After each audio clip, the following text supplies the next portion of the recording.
대리, 여기도 네 덩어리가 있죠. 대리제도 일반, 그 다음에 대리 삼면관계, 복대리, 무권대리. 그 중에 대리제도 일반에서는 대리가 적용되는 것, 적용되지 않는 것. 대리는 재산상 법률행위에 적용된다 그랬습니다.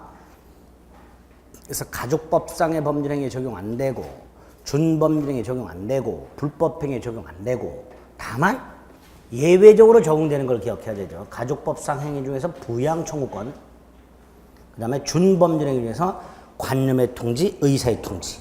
반가로 1번. 관념의 통지, 특히 채권 양도 통지. 여기에 대리가 허용된다. 그 정도. 대리 일반론에서는 딱 요 정도만 일단 머릿속에 넣으시면 돼요. 사자와의 구별은 여러분 이렇게 알고 계실 거고. 자, 대리의 삼면관계와는 두 덩어리. 본인과 대리인 사이의 대리권 관계하고 대리인과 상대방 사이의 대리 행위 관계하고 두 덩어리. 그 중에 본인과 대리인 사이의 대리권 관계, 그 중에서 대리권의 범위, 양가로 2번. 이게 제일 중요하지요. 반가로 1번. 수권행위 해석을 통해서 정해진다. 그래서 능동대리권의 범위 속에는 뭐가 포함된다? 수동, 수령 대리권이 포함된다. 수동, 수령 대리권이 포함된다. 그래서 반가로 2번. 계약 체결 대리권 속에는 해제 권한은 없으나 중도금, 잔금 수령할 수 있고 그 다음에 기한 연기할 수 있다. 반가로 3, 반가로 5 안 되는 거 읽어보시면 되고, 반가로 4번은요 세 번째 줄에 가로 안에 있는 거. 예를 들어서 갑이 을에게 물건을 매수하라고 계약금을 줬어요. 그래서 을이 병과 매매하는 계약을 해서 계약금을 줬습니다. 계약을 하고 계약금을 요구했어요. 그런데 병이 이행을 안 해요. 병이 이행을 안 하면 해제는 본인이 하겠죠. 본인이 하겠죠. 대리는 해제 권한이 없어요. 문제는 계약의 해제에서 병이 계약금을 반환해요. 요게 계약을 갑이 해제를 했죠. 그때 요 놈을 뭐라고 하냐면 계약 해소로 반환되는 금원 이렇게 말을 해요. 이거를 을이 수령할 수 있을까? 수령할 수 있다 없다? 을이 수령할 권한이 있다 없다? 이런 게 다 물어나와. 없다. 왜 없냐? 을은 해제 권한 없다. 능동대리권이 없다. 그러니까 받을 수 있는 권한도 없다. 그래서 계약 해제 권한이 없기 때문에 계약 해소로 반환되는 금원 이것도 수령할 권한 없다. 거기 가로 안에 있는 거예요. 반가로 4번에. 이런 거 기억하셔야 되죠. 나머지 뭐 3번, 5번 이런 건 다 아는 거고. 그 다음에 반가로 6번. 임의대리권의 범위가 불분명하다. 관리행위만 할 수 있고 처분행위는 못한다 그랬죠. 두 번째 관리행위 중에서 보존행위는 무제한할 수 있고 이용계량행위는 일정한 범위에서만 그렇게 기억을 해두시면 되지. 조문 정도 확인하시면 돼요.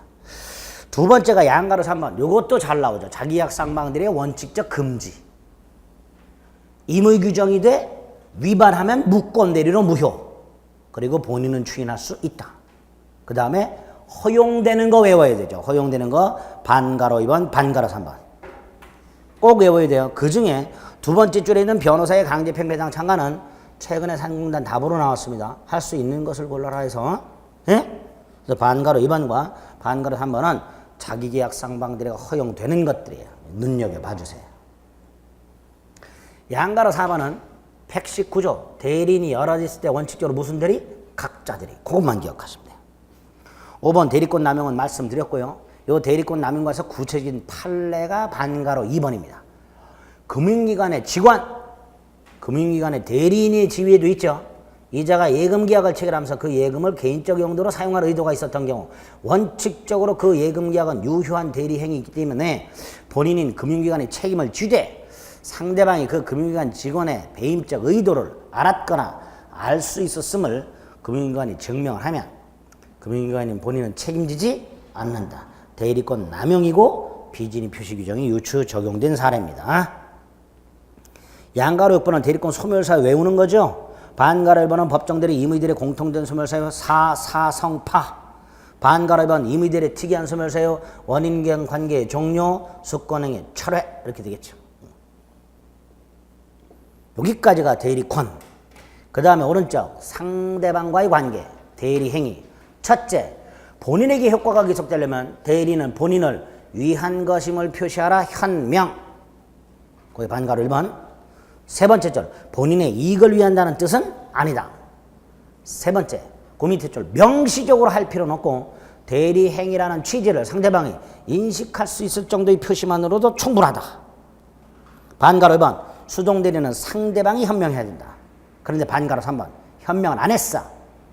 대리인 자신을 위한 것으로 추정한다가 아니라 본다.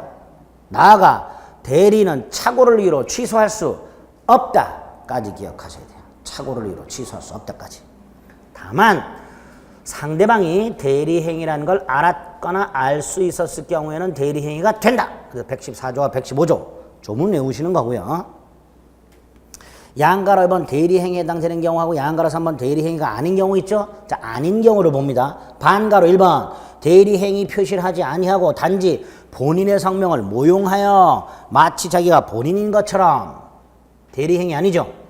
본인 성명 모용, 본인인 것처럼 이런 말 나오거나. 아니면 2번도 마찬가지예요. 이 반가로 2번도 처가 남편 A 소유 부동산에 대해서 C와 가등기를 설정할 때 남편이 아닌 B를 남편으로 가장시켰어. 그럼 이 B가 가지고 내가 A요 그랬겠죠. 그러니까 이것도 대리행위는 아니더라 이렇게 되는 거예요. 반가로 3번도 마찬가지입니다. 본인으로부터 아파트에 관한 임대 등 일체 관리 권한을 위임받아 본인으로 가장하여 임대했어요. 본인으로 가장하여 임대했으니까 대리행위가 아니야. 그리고 2년 뒤에 역시 본인으로 가장하여 매각을 했어요. 이 매각은 임대라는 권한의 범위를 넘었죠. 넘었음에도 불구하고 대리행위가 아니니까 권한 넘은 표현대리는 성립하지 않아요. 않는데 이건 조심하셔야 돼. 권한 넘은 표현대리는 성립하지 않아요. 성립하지 않지만 우리 대법원 이걸 유추 적용을 해요. 그래서 본인이 책임진다. 이게 반가로 3번 판례입니다. 그 결론을 좀 기억하세요. 분명히 우리 본인을 가장했기 때문에 대리행위가 아니야. 대리행위가 아니기 때문에 표현대리가 성립하진 않아요. 성립하진 않으나 표현대리 규정을 유추 적용하여 본인이 책임을 진다. 이게 판례예요. 반가로 3번은 조금 조심해서 봐주시고요. 두 번째가 대리행위 하자. 114조. 누굴 표준으로 한다? 대리인 표준. 다만 본인이 지시한 경우 이때는 본인을 표준하는데 그 조문을 기억하자. 본인은 자신이 알았거나 과실로 인해 알지 못한 사정에 대해서 대리인 부지를 주장하지 못한다. 그거 기억하시면 돼요. 그 다음에 아까 불공정한 법률행위 궁방만은 본인 기준한다 그랬죠. 이렇게 예외적으로 본인을 기준하는 경우. 세 번째가 대리인. 대리인은 의사능력은 있어야 돼요. 판단하기 때문에. 그러나 뭐는 필요 없다. 행위능력은 필요 없다. 이때 대리인은 행위능력이 필요 없다의 뜻. 미성년자인 제한능력자가 대리행위 있을 때 이 대리행위를 의뢰 제한능력을 이유로 취소할 수 없다는 뜻이었습니다. 의뢰 대리행위를 취소할 수 없어요. 그러나 의뢰 대리행위를 취소할 수 없다는 것이지 본인과 대리인 사이의 원인관계, 위임계약 같은 거 요거는 취소할 수 있다죠. 꼭 구별하셔야 돼요. 대리인이 제한능력자인 경우에 그 제한능력자인 대리인의 대리행위를 취소할 수 없다라는 뜻이지 본인과 대리인 사이의 기본관계, 원인관계, 위임계약 이걸 취소할 수는 있습니다. 그렇게 구별하셔야 돼요. 아시겠죠? 그게 반가로 1, 반가로 2번에 있는 대리인 능력에 관한 내용입니다. 자, 이렇게 대리의 삼면관계에서 시험 문제 나올 만한 거를 쫙 봤어요. 복대리 반드시 해야 돼요. 반드시 나온다고 그랬어요, 제가. 복대리. 일단 먼저 개념. 누구의 이름으로 선임? 대리인 이름으로. 올해도 본인의 이름으로 선임. 이렇게 나왔어요. 그 다음에 누구의 대리? 본인의 대리냐? 또 대리인의 대리인 이렇게 나와. 아주 짜증나. 대리인 자신의 이름으로 선임한 본인의 대리인이야. 외워야 돼. 외워야 돼. 이런 거 틀리면 아파. 많이 아파. 안 돼. 특징 외워야지. 복대리인을 선임하는 행위는 대리행위가 아니다. 대리인 이름으로 선임하니까. 복대리인은 언제나 임의 대리인이다. 3번 본인의 대리니까 본인 이름으로 행위한다. 자신을 선임한 대리인을 현명할 필요는 없다. 4번 복대리인을 선임하더라도 대리권은 소멸하지 않는다. 5번 복대리권은 대리권에 종속한다. 대리권의 범위를 넘을 수 없고 대리권이 소멸하면 복대리권도 소멸한다. 그랬죠? 그 다음에 양가로 2번은 조문이에요. 반가로 1번, 반가로 2번은 임의대리인 본인 승낙이나 부득이한 사유가 있을 때만 복대리인 선임할 수 있죠. 그리고 선임 감독에 관한 책임을 져요. 단 책임이 감경되는 경우, 책임이 감경된다는 것은 책임 발생 요건이 가중돼 있다 이런 뜻이에요. 같은 의미예요. 책임이 감경된다는 것은 책임 발생 요건이 가중돼 있다 이런 뜻입니다. 어떻게? 본인이 복대리인을 지명을 한 경우에는 세 가지 요건을 갖춰야 돼. 그러니까 요건이 플러스 돼요. 그 본인이 지명한 자가 부적임 또는 불성실해야 되고 그걸 대리인이 알고 있어야 되고 마지막으로 대리인이 통지나 해임을 게을리해야 돼.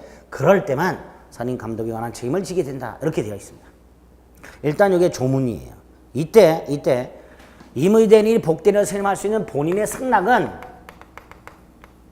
명시묵시를 불문하죠. 그리고 수권행위 속에는 복대리인 선임을 명시적으로 금지하지 않는 한 복대리인 선임에 관한 묵시적 승낙이 포함되었다. 이렇게 얘기합니다. 그런데 예외가 하나 있다. 명시적 승낙이 있을 때만 선임할 수 있고 묵시적 승낙이 있을 땐 선임 못하는 경우가 있다. 어떤 경우? 아파트, 상가, 오피스텔 분양 대행 업무처럼 첫째, 대리인 자신의 직접적 처리가 필요한 행위. 두 번째, 대리인 개인적 능력에서 성패가 좌우되는 행위. 세 번째, 사무 처리 주체가 누구냐가 중요한 행위. 다 같은 말이에요. 그런 경우에는 본인에 뭐가 있을 때만, 명시적 승낙이 있을 때만 복대리인을 선임할 수 있다. 동그라미 1번, 동그라미 2번 이런 것들. 특히 동그라미 2번에 화살표 집어보세요. 말 더럽게 짜증나. 이 경우는 대리의 목적인 법률의 성질상 대리인 자신의 의한 처리가 필요하지 아니한 경우에 해당하지 않는다. 그럼 뭐야? 필요한 경우에 해당한다. 그러니까 뭐가 있어야 된다? 명시적 승낙이 있어야 된다. 예? 그렇게.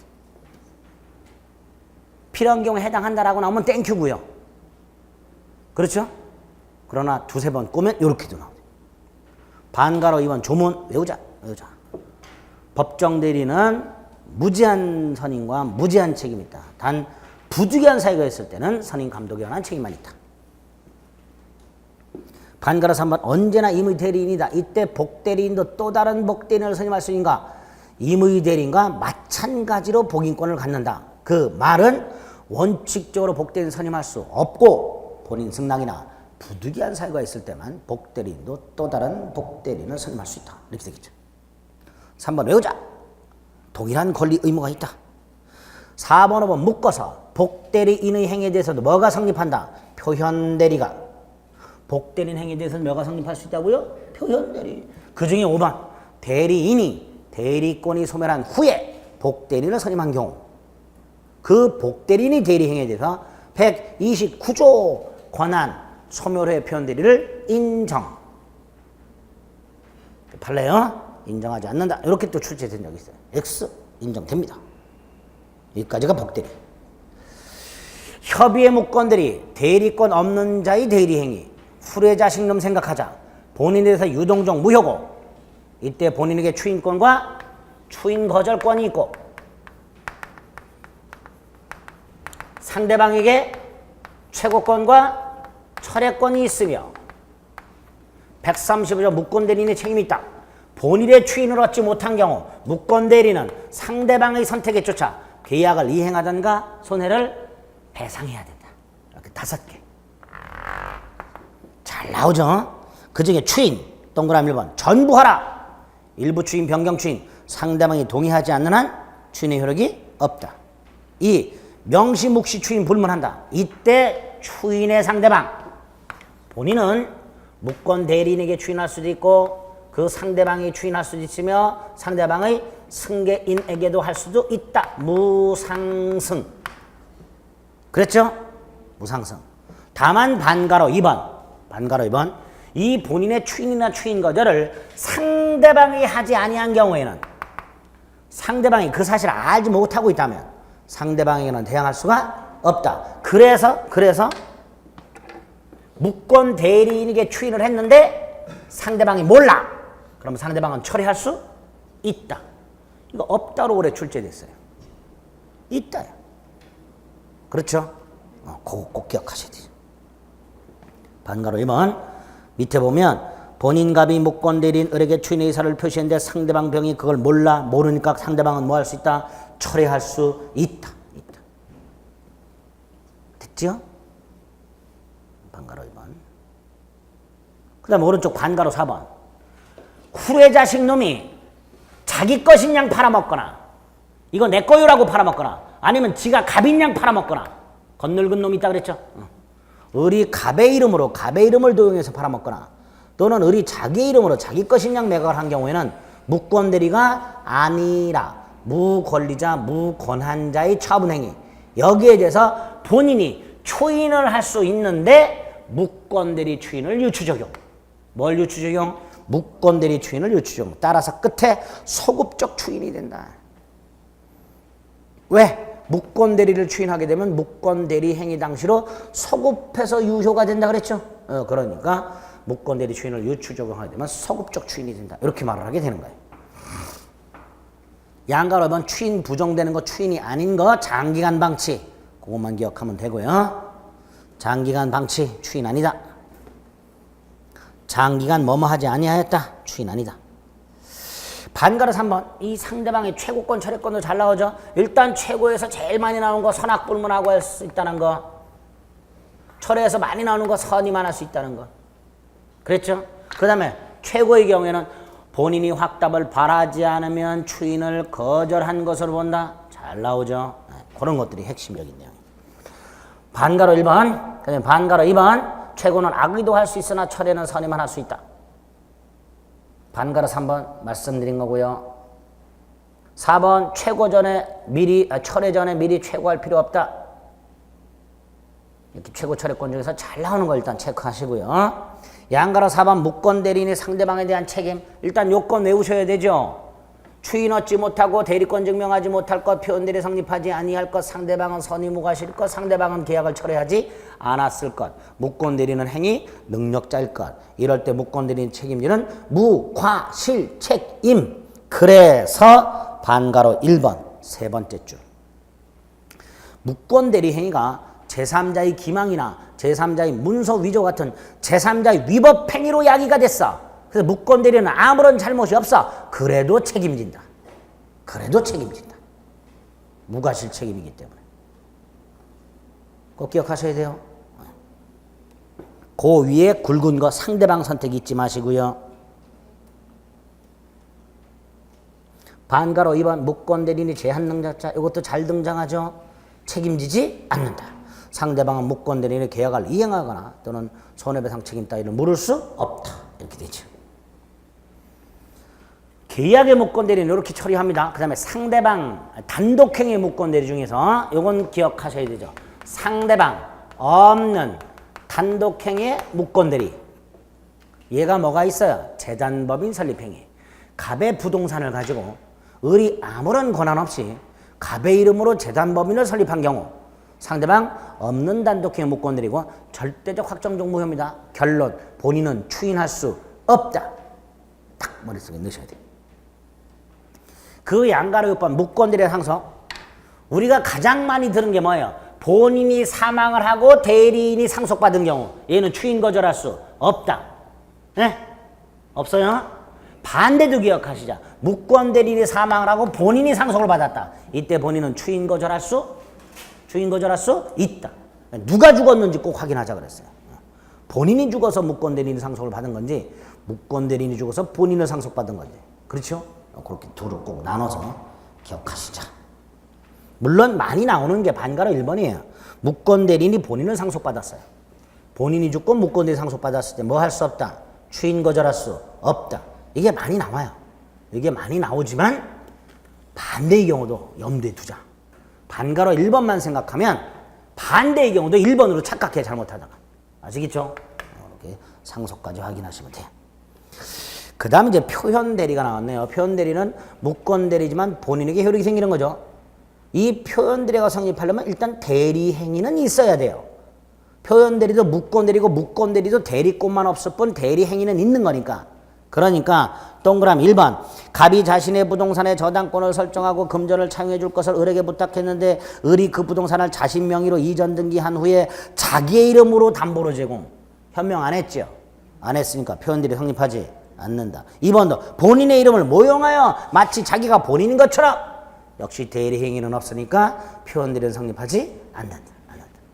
않지만 아까 뭐가 있었어요? 임대 권한을 줬더니 본인 이름으로 모용해서 임대하고 나중에 본인 이름으로 마치 자기 것인 양 매각을 한 경우 표현대리는 성립하지 않지만 유추 적용될 수는 있다. 이거 기억나야 돼요. 아시겠죠?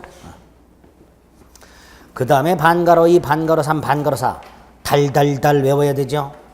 표현대리가 성립해서 본인에게 효력과가 생긴다 해서 유권대리로 바뀌는 건 아니다. 그래서 반가로 3번 소송에서 표현대리를 주장해야만 법원은 고려한다.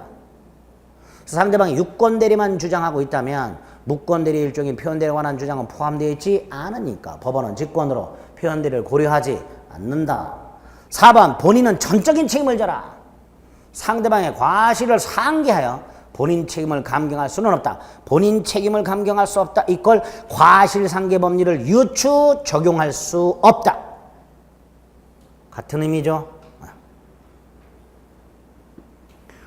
5번 표현대리가 성립하려면 상대방은 선의무과실해야 된다. 언제를 기준으로 판단하는가. 두 번째 줄 성립 당시 객관적 사정. 성립 당시 객관적. 이 두 가지를 머릿속에 넣죠. 이게 126조로 가면 정당한 이유로 바뀌죠. 정당한 이유도 역시 행위 당시 객관적 사정을 가지고 판단하니까 행위 이후 사정 고려하지 않는다. 표현대리인의 주관적 사정 고려하지 않는다. 이렇게 말을 하죠. 행위 당시 객관적 사정. 반가로 6번 아까 강행규정 위반해서 봤고요. 그 다음에 이제 구체적으로 125조 대리권 수요 표시. 대리권이 수요한 적이 없음에도 불구하고 마치 수요한 것처럼 표시하는 거라 그랬죠. 반가로 3번 예를 기억하자.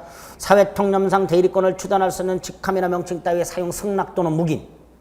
수요 표시죠. 네, 수요 표시. 그 다음에 반가로 2번과 반가로 4번은요. 우리 126조는 권한을 넘은 표현대리니까 권한이 있어야 되고요. 129조는 권한 소멸의 표현대리니까 권한이 있다가 소멸해야 돼요. 그러니까 처음부터 아무런 권한이 없는 자의 무권대리 행위는 권한 넘은 표현대리나 권한 소멸 후의 표현대리는 성립할 여지가 없고 125조만 문제가 될 뿐이에요. 그게 반가로 2번이야. 그래서 반가로 4번 125조가 성립하기 위해서는 요 놈이 대리권이 있는지 없는지 여부, 권한이 있는지 없는지 여부, 갑을사의 계약관계가 있는지 없는지 여부, 그 계약이 유효인지 무효인지 여부 따위와는 아무 상관 없이 성립할 수 있다. 이렇게 말하는 거죠. 그게 반가로 4번이죠. 어떤 의미인지 아시겠죠? 그래서 반가로 2번과 반가로 4번을 연결해서 같이 그 표현을 기억해 주셔야 돼요. 반가로 5번 125조는 법정 대리권 수요 표시에만 법정 대리권 수요 표시는 적용되지 않죠. 임의 대리권 수요 표시만 적용됩니다. 자, 126조 권한 놓은 표현들이 요거는요. 기본 대리권이 있어야 된다 그랬죠. 그중에 기본 대리권이 있는 게 반가로 1번인데 몰라도 되고요. 기본 대리권이 아닌 거 두 개만 기억하자 그랬어요. 증권에서 투자 상담 같은 사실 행위하는 경우 하고 비법인 사단 즉 교회의 대표자. 특히 동그라미 2번은 올해도 출제가 됐어요. 답으로 비법인 사단인 교회의 대표자가 교인총회 결의 없이 부동산을 매각한 경우 126조 권한 넘은 표현들이가 적용될 수 있다. X. 안 된다. 안 된다. 이거는 키워드만 기억하면 돼요. 사실행위, 투자 상담 같은 사실행위란 말이 나오거나 교회의 대표자 또는 비법인 사단의 대표자 이런 말 나오면 126조는 성립하지 않는다. 나머지는 다 된다. 뭐 기본 임의대리권, 법정대리권, 부부간의 일상대리권, 등기신청 같은 공법상 행위, 사자의 행위, 표현대리 행위 다 적용될 수 있다. 복대리 행위. 그런데 사실행위하고 법인의 대표자 이거는 안 된다. 그렇게 기억하시면 돼요. 아시겠죠? 네. 반가로 3번 동종 유사할 필요가 없다. 4번 행위 당시 기준으로 판단한다. 5번 126조도 상대방 선의무과실이 필요한데 125조나 129조는 상대방 선의무과실이 추정되기 때문에 상대방이 스스로 선의무과실을 증명할 필요가 없지만 126조만큼은 상대방의 선의무과실이 추정되지 않기 때문에 상대방 스스로 증명 이렇게 됩니다. 꼭 구별하셔야 돼요. 이것도 스스로 증명. 여기까지. 그게 반가로 5번. 그 다음에 표현 대리에 의해서 보호되는 상대방이란 누굴 말하는 거예요? 직접 상대방. 표현 대리라는 제도 자체가 무권 대리인과 거래 행위를 한 직접 상대방이 선의 무과실이라는 걸 전제로 그 직접 상대방만을 보호하는 제도이기 때문에 반가로 1번 직접 상대방이 된 자만을 지칭한다. 따라서 반가로 2번 두 번째 줄. 상대방이 선의 무과실이 아니고 상대방과 거래한 전득자가 선의 무과실이야. 이 전득자는 아무리 선의 무과실이라 하더라도 표현 대리를 주장할 수 없다. 이것도 올해 잇따로 또 출제가 됐어요. 있다. 이런 것들 조심해서 봐주시면 돼요. 여기까지가 대리. 그럼 세 문제 중에 두 문제는 맞아. 최소한. 두 문제 맞으면 되죠? 벌써 6문제 맞았어. 자, 이제 두 문제만 더 맞으면 돼. 무효 취소하고 부관. 자, 무효 취소 1번에 뭐 이중현은 아실 거고 2번. 자, 무효에서 사례 형태로 나올 수 있는 거. 각과 을이 토지거래 허가구역내에서 허가 전 거래 행위를 했다. 유동적 무효. 물론 반가로 1번 박스 안에 처음부터 허가를 배제, 잠탈할 목적인 경우에는 확정적으로 무효가 된다 그랬죠? 대표적인 게 중간생략증기가 하나 있어요. 뒤에 또 나와요. 판례를 볼 거예요. 일단 기본 요거 기억하시고 2번 그게 아닌 경우엔 유동적 무효다. 양가로 1번 계약상 권리 의무 생기지 않는다. 반가로 1, 반가로 2, 반가로 3 너무나도 많이 나오죠. 반가로 3번 유동적 무효 상태에서는 부당이득 반환 청구할 수 없다. 그러나 반가로 4번 계약금 해지할 수 있다. 이와 관해서 연결해서 기억할 게 뭐예요? 허가를 받았다는 사정만으로 이행 착수 아니라 그랬죠? 그게 반가로 4번 밑에 박스 밑에 쭉 내려가면 반가로 4번 판례. 계약금만 수수한 상태에서 당사자가 토지거래 허가를 받았다 하더라도 이행 착수라고 볼 수는 없으므로 허가 후에도 계약금 해지할 수 있다. 네? 반가로 4번 찾으셨어요? 네, 그거. 다시 올라가서 박스 안에 양가로 1번 허가 신청 협력 의무 있죠? 네? 조심하실 거 반가로 1번 허가 신청 절차 협력 의무를 불이행했다 해서 계약 자체를 해지할 수는 없다. 이따로 가끔 나오죠. 양가로 3번 확정적 무효가 된 거 일단 2개. 위에 1번 한 거와 요거 2개. 그럼 토탈 3개죠. 위에 1번 처음부터 허가를 배제 잠탈할 목적 확정적 무효. 양가로 3에 반가로 1번 불허가 받았을 때 확정적 무효. 반가로 2번 당사자 쌍방이 허가 신청 절차에 협력하지 않겠다는 의사를 명백히 한 때 확정적 무효. 대표 중에 뭐가 있었어요? 갑이 허가 전 을에게 대금을 요구하고 을이 대금을 지급하지 않자 갑이 계약을 해제하고 을이 계약금 반환을 요구하면서 갑의 부동산을 감유한 경우 이런 게 확정적 무효가 된다. 그랬었어요. 양가로 4번 3개 외우자. 확정적 유효가 되는 거, 허가받은 거, 구역 지정 해제된 거, 기간 만료된 데 재지정하지 않은 거. 일단 요 박스 안에 있는 게 가장 기본이 되는 거예요. 거기에 이제 플러스 판례 몇 개. 반가로 1번, 반가로 2번. 반가로 1번에 네 번째 줄 소유권 이전 등기 청구권이라고 돼 있죠. 그 밑에 가처분 신청 허용되지 않는다. 반면에 반가로 2번에 세 번째 줄 허가 신청 절차 청구권이라고 돼 있죠. 예? 그 밑에 줄 처분을 금하는 가처분 구할 수 있다. 비교하자. 이전 등기 청구권 처분 금지 가처분 안 돼. 허가 신청 절차 협력 청구권 처분 금지 가처분 신청 돼. 구별되죠? 반가로 3번 허가 전 거래 행위인데 별도로 무효 취소 사유가 있어. 그걸 주장할 수 있고 주장하면 확정적 무효가 된다. 4번 말씀드렸고 5번 불허가 처분 중에서 불허가 처분을 받은 의도로 단독 신청하거나 신청서에 부실 기재했다. 그러면 관할관청은 보정을 명하는 의미의 불허가 처분을 한다 그랬어요. 이럴 때는 여전히 유동적 무효. 확정적 무효가 아니라 아까 위에 박스에서 불어가 처벌이 있으면 확정적 무효라고 그랬죠? 근데 예외적으로 유동적 무효가 되는 경우가 있더라. 그거 확인하셔야 되고요. 반가로 6번. 최근에 또 시험 지문에 나왔죠. 일정한 기간 내 허가를 받기로 했으나 그 기간이 경과할 때까지 허가를 받지 못한 경우, 즉 허가를 받지 못한 채 기간이 경과한 경우 그 사정만으로 확정적 무효가 된다고 할 수는 없다. 그 다음에 7번. 아까 미등기 전매나 중간생략 등기는 확정적 무효가 된다 그랬죠? 추가 반가로 7번에 밑에서 세 번째 절 거주 요건을 갖추지 못한 A가 거주 요건을 갖춘 B 명의를 도용해서 계약을 체결. 허가를 배제 잠탈할 목적이므로 확정적 무효가 된다. 그랬죠? 한 장 넘겨서 반가로 10번. 거래를 하면서 토지거래 허가구역 내에서 허가 전 거래를 하면서 허가를 받지 않기 위해서 거래를 감추고 증여로 가장. 우리 공법 토지거래 허가제도를 보면 유상계약의 허가를 받도록 돼 있죠. 증여는 유상이 아니니까 허가를 안 받으려고 이렇게 계약을 하는 거예요. 그렇죠? 그러니까 요거는 가장행위로 무효가 되고 요거는 은닉행위지만 요건을 못 갖췄으니까 확정적으로 무효가 되고 요것도 이렇게 되겠죠? 그래서 은닉행위라 해서 전부 무효가 되는 건 아니죠. 그래서 지문 내에 이런 게 있죠. 어떠한 법률 행위가 숨겨져 있다는 이유만으로 무효가 되는 것은 아니다. 이렇게 나온 적 있죠.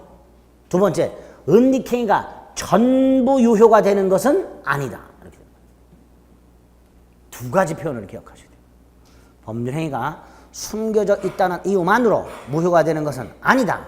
단 전부 유효가 되는 건 아니니까 은닉행위가 모두 유효한 것은 아니다.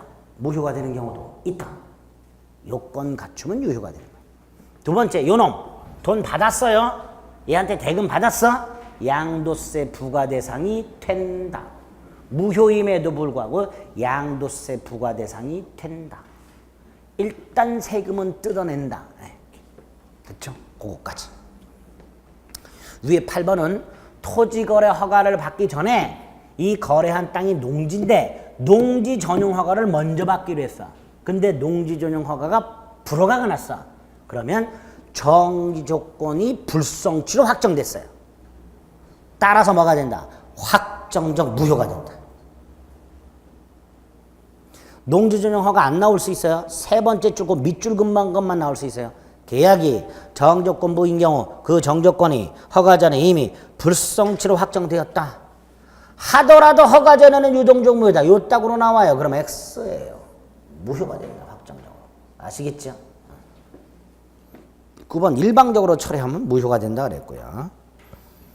이때 일방적으로 철회한 놈 첫째 손해배상 의무가 있다. 두 번째 일방적으로 철회함으로써 확정적 무효가 되는데 귀책 사유가 있는 자라 하더라도 확정적 무효를 주장할 수 있다. 두 가지 기억하시면 돼요. 철저하게 봐주시고요. 양가라 3번 일부 무효는 137조만 조심하시면 되죠. 원칙 전부 무효, 예외 일부 무효. 이걸 일부 무효의 법리라고 부른다. 그 다음에 양가라 4번 무효행위의 주인. 반가라 1번 조문 외우자. 무효인 법률행위는 추인하더라도 효력이 생기지 않는다. 이렇게만 딱 나와 시험 지문에. OX 139조 본문 무효인 법률행위는 추인하더라도 효력이 생기지 않는다. 이렇게 나오면 옳은 지문. 조문 그대로 외워야 돼요. 단서에 뭐라고 돼 있어? 무효임을 알고 추인하면 새로운 행위로 본다. 그러니까 무효인 행위는 추인하더라도 효력이 생기지 않는다도 옳은 지문이고 무효인 행위는 당사자가 무효임을 알고 추인하면 새로운 행위로 본다라고 해도 옳은 지문이고. 아시겠죠? 조문을 그대로 본문과 단서를 끊어가지고 딱딱 출제를 한단 말이죠. 그 다음에 반가로 2번은 취소할 수 있는 행위, 제한능력자의 행위, 착오에 의한 행위, 사기 강박에 의한 행위 따위를 취소를 하면 뭐가 돼요? 무효가 되지요. 무효가 된 걸 추인할 수 있는가? 있지. 무슨 추인? 무효행위의 추인. 무효가 됐으니까 무효행위의 추인의 요건과 효과로 추인할 수 있다. 따라서 취소할 수 있는 행위를 취소 후에 추인하면 새로운 행위로 본다. 이렇게 되겠죠. 취소할 수 있는 행위를 취소 후에 추인하게 되면 새로운 행위로 본다. 무효행위 전환 일단 반가를 번 조문 외우시고요. 반가로 2번 무효인 가등기를 유효한 등기로 전환할 때 소급이 아니라 무슨 효? 장래효. 소급해서 유효한 등기로 된다. X 간혹가다 소급해서 유효한 등기로 된다라고 나와요. X 장래를 향하여 유효한 등기로 된다. 4번 외우자. 무효인 분료식을 유효한 요식으로 전환할 수는 없다. 반가로 강행규정 위반 반사의 질생이 전환 안 돼. 그러나 반가로 5번 두 번째로 불공정한 법리는 돼. 그 정도. 조문 정도가 나오니까 무효행위 추인과 전환은 그 정도 확인하시면 돼요. 그 다음에 취소 아래서는 취소 사유, 취소권자, 상대방 일단 세트 외워야 되죠. 취소 사유, 제착사강. 취소권자, 제착사강, 대승. 제한능력, 착오, 사기강박. 취소권자, 제한능력자, 착오에 의한 의사 표시한 자, 사기강박에 의한 의사 표시한 자, 그자들의 대리인, 그자들의 승계인. 그러니까 갑이 을로부터 사기를 당해서 계약을 했다. 그리고 열받아서 죽었다. 상속인도 뭐 할 수 있다? 취소할 수 있다. 이것도 출제됐죠. 상속인 포괄 승계니까 취소할 수 있다. 조심하실 거. 반가로 2번, 동그라미 1번. 제한능력자. 제한능력자. 능력자가 되기 전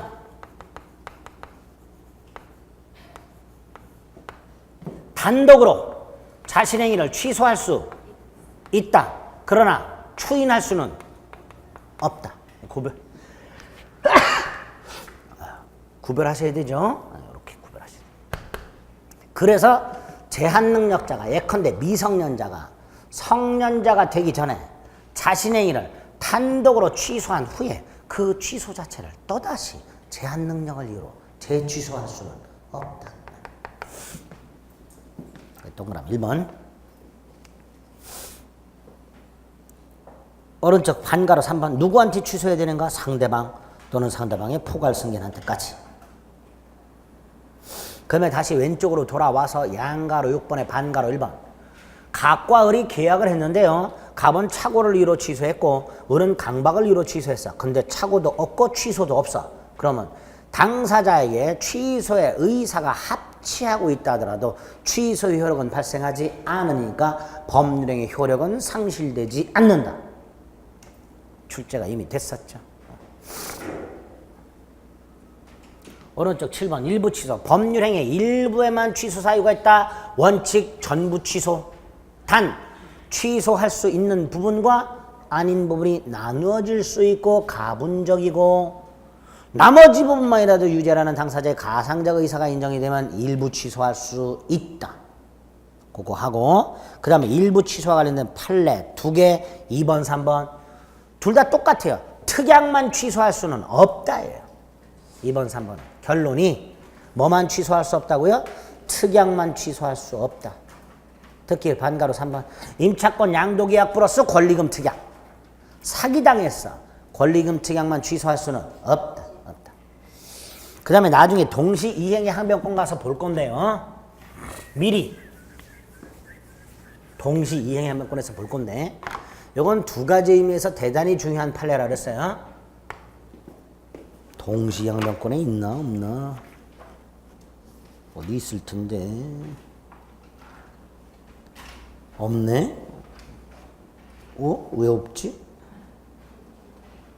있다. 11페이지. 없을 리가 없죠. 11페이지. 오른쪽 양가로 12번 중요 판례에 반가로 6번. 찾으셨어요? 네.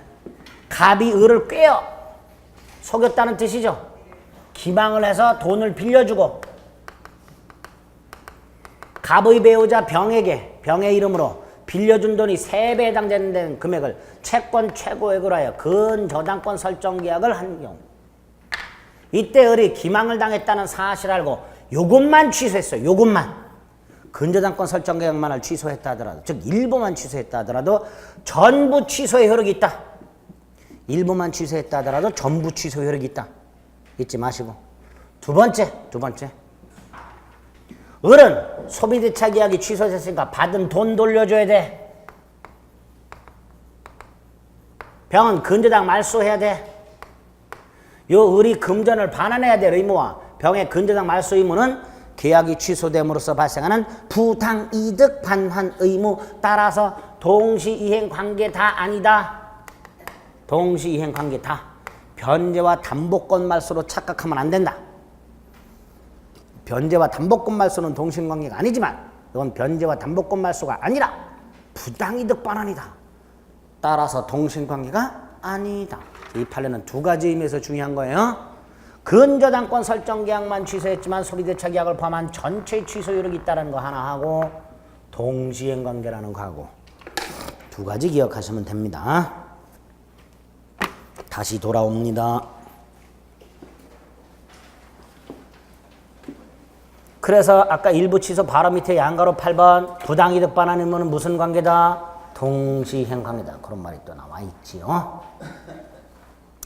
양가로 후번 추인과 법정 추인. 추인은 취소할 수 있는 행위에 대해서 취소권을 포기하는 의사표시를 말하죠.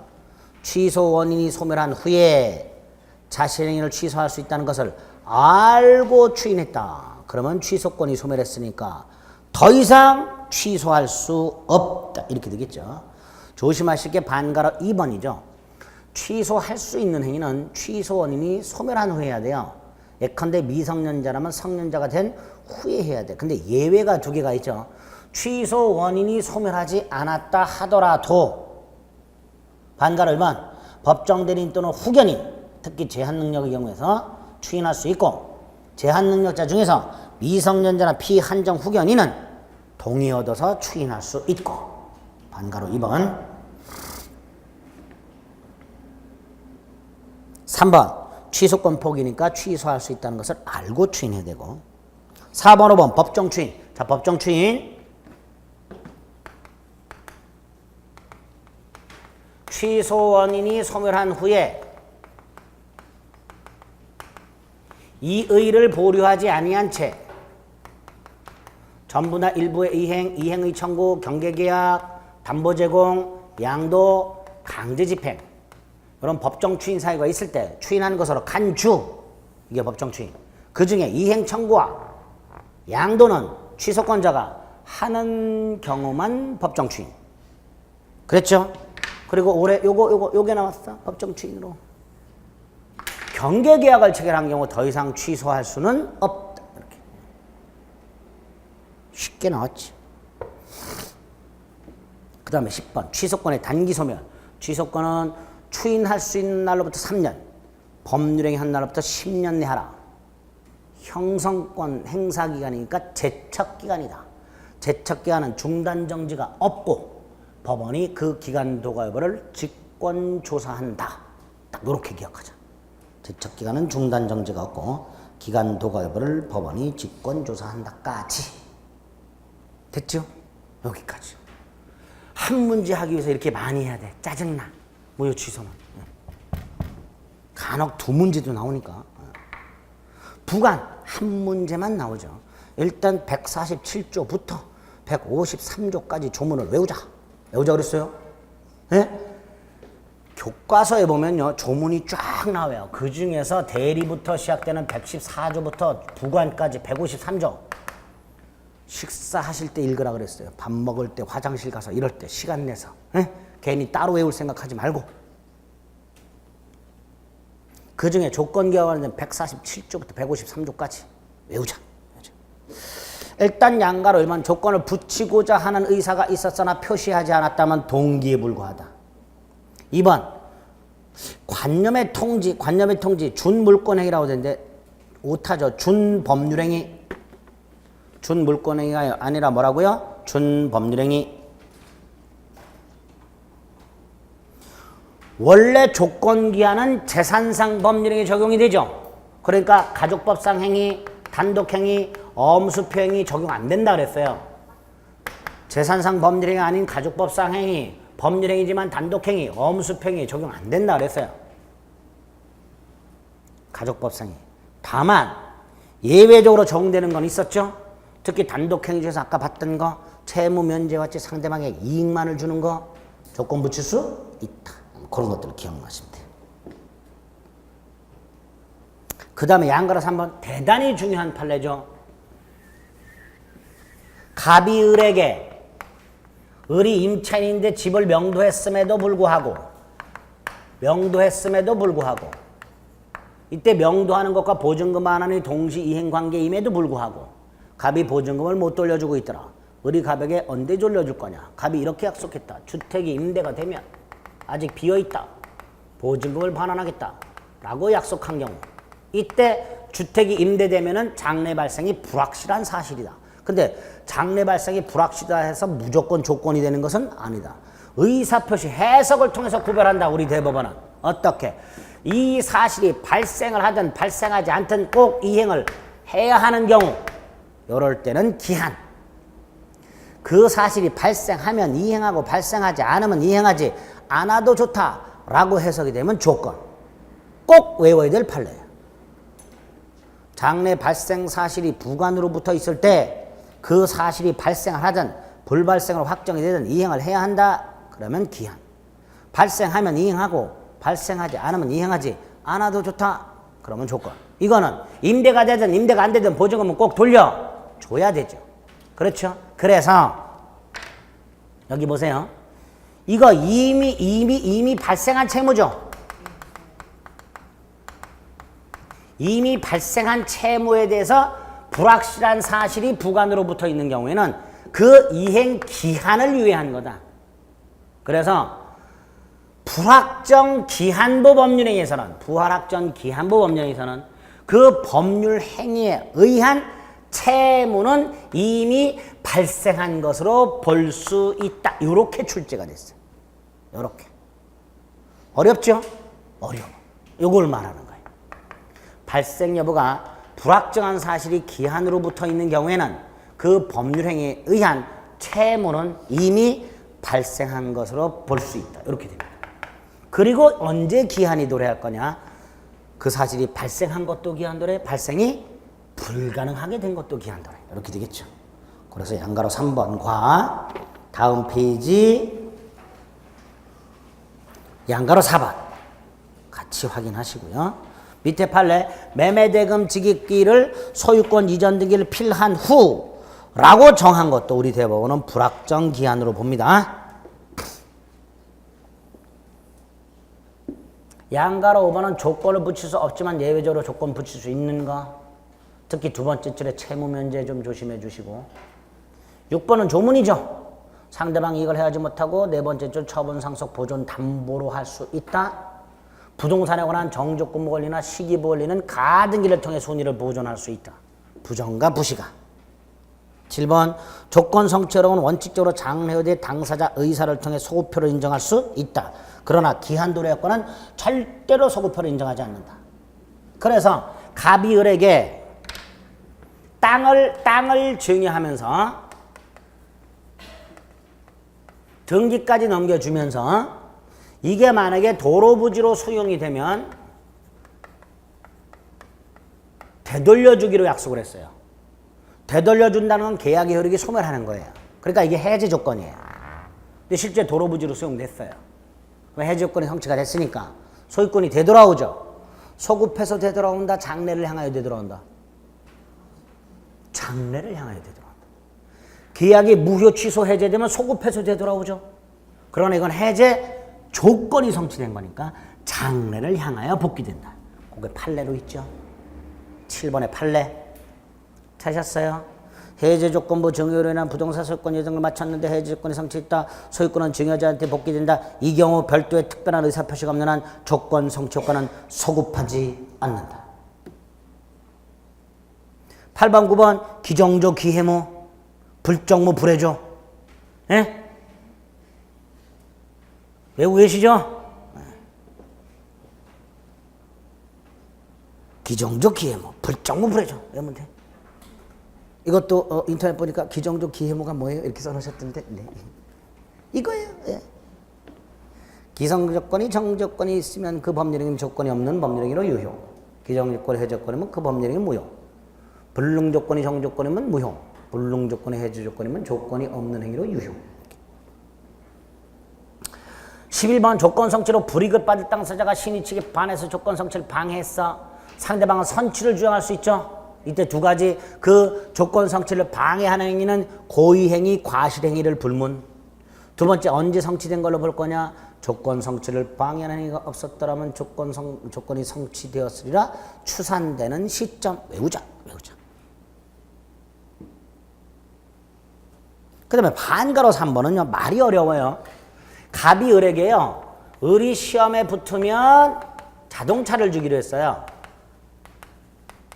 얘는 조건이 성취가 되면 자동차를 줘야 되는 불이익한 당사자죠. 반대로 조건이 불성취가 되면 의무를 면하죠. 그러니까 조건 성취로 불이익한 당사자 이퀄 조건 불성취로 의무를 면하게 되는 자 이렇게 돼요. 그렇죠? 근데 얘가요. 아침에 얘를 깨워주기로 했어요. 약속해서 그럼 깨워줄 의무가 있죠. 그럼 조건 성취를 위해서는 의무를 이행해야 되잖아. 안 했어. 안 깨워줬어. 그래서 을이 떨어졌어. 그게 이거예요. 조건 불성취로 의무를 면하게 될 자가 신의 측에 반하여 조건 성취를 위해 지가 해야 될 의무를 불이행했어. 이게 뭐예요? 조건 성취를 방해했어. 그러면 상대가 뭐 할 수 있다? 성취를 주장할 수 있다. 말이 어려워요. 요거는. 이렇게 나올 수 있어요. 가론에 안에 있는 건 제가 써는 거예요. 입증 책임 외우자. 입증 책임 나오면 외우자. 우리 시험 지문에 정지 조건이 어쩌고 저쩌고 나와 있고 입증 어쩌고 나와 있으면 둘로 나누면 돼요. 어떠한 범죄에 정조건이 붙어 있다 없다. 즉 정조건 법률에 해당한다 아니다. 요게 문제가 되는 경우 이럴 때는 무효 주장자가 외웁니다. 부터무 해당무.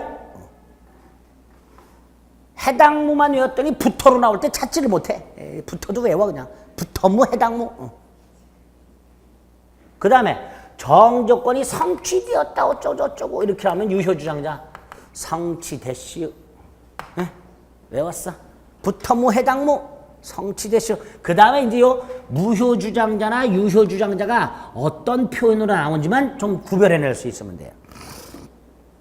12번의 반가로 1번을 보면요. 해당한다는 사실이라고 돼 있죠. 무효 주장자가 증명해야 되죠. 법률, 효과 발생을 다투려는 자, 얘가 무효 주장자예요.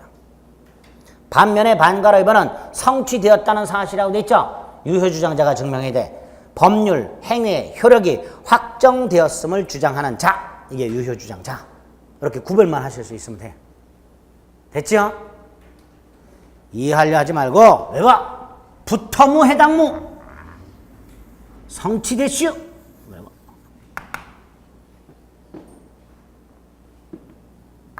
참 무슨 수학 공식도 아니고 말이야. 민법을 참 이렇게 마무리를 하고 있다는 것 자체가 슬프기는 하나. 어쩔 수 없어. 맞춰야 돼. 나오면 우리는. 13번 임대차 기간은 임차인에게 매도할 때까지 이건 조건이죠. 그런데 임차인이 죽을 때까지 또는 임대인이 죽을 때까지 그럼 기한이죠. 14번 기한이익 채무자 이익을 위한 걸로 추정한다. 15번 포기할 수 있다. 손해를 배상하고 포기할 수 있다. 그랬죠? 그리고 기한 도래였거나 아까 뭐라 했어요? 절대로 소급표 인정 안 된다. 그건 앞에서 봤고. 그 다음에 16번 역시 외우자. 기한이익 상실 특약이 있는 경우 이 특약은 두 가지가 있다. 정지조건부 특약하고 형성권적 특약이 있다. 차이가 뭐냐? 기한이익 상실 특약에서 정해진 사유가 생겼을 때 바로 기한이 도래하면 정조건부 특약이고 채권자가 주장 또는 청구해야만 기한이 도래하면 형성권적 특약이고 이럴 때 명백히 정조건부 특약으로 볼 만한 사정이 없는 한 뭐로 추정할 것이다? 형성권적 특약으로 추정할 것이다. 따라서 기한이익 상실 특약이 있는 경우에는 기한이익 상실 사유가 발생했을 때 특별한 사정이 없는 한 명백히 정적금부 특약으로 볼 만한 사정이 없는 한 채권자가 주장 또는 청구해야 기한이익이 상실된다. 이렇게 되겠죠. 그렇죠. 형성권적 특약으로 추정할 것이다. 조문을 외우고 지금 몇 가지 설명드렸던 판례를 머릿속에 넣으시면 돼요. 아시겠죠? 네. 됐습니다. 그래서 민법 총칙 10문제 중에서 8개를 우리는 맞췄어요. 맞췄어요? 조금 쉬었다 계약법도 8문제 맞추면 됩니다. 조금 쉬겠습니다.